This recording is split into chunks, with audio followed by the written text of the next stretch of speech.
Once upon a time, in the peaceful town of Tillyville, there lived a cheerful, chugging little blue truck. He wasn't the biggest or the fastest, but he had a bright blue paint, a toot-toot horn, and a heart full of kindness. Every morning, Blue rolled down the winding country road, delivering smiles, helping lost ducks, and carrying baskets of strawberries from the farm.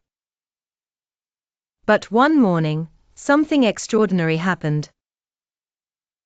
As Blue stopped by the sunflower field, he noticed a glowing pebble on the ground. When he rolled over it, flash, sparkle, zing, the world around him changed. The trees whispered, the clouds swirled, and Blue suddenly had magical powers.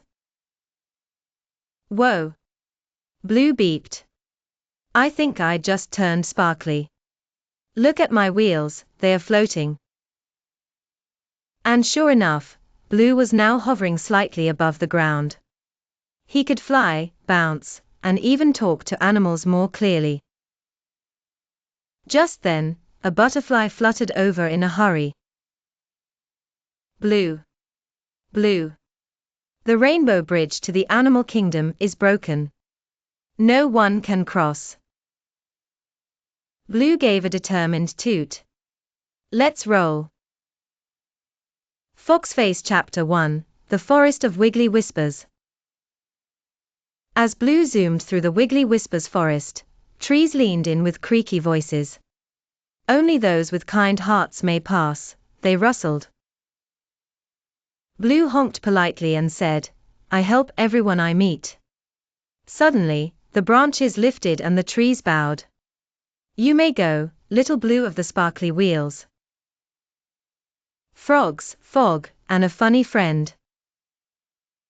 Next, Blue entered the foggy pond. It was hard to see anything. Ribbit. Need help, came a voice. It was Freddy the Frog, wearing a tiny hat and sitting on a lily pad like a king. I'll hop on and guide you, Freddy said. Blue giggled. Hop on, co-pilot. Together they bounced through the mist, dodging floating bubbles and giggling lily pads. Please like, share and subscribe to my channel. Bye.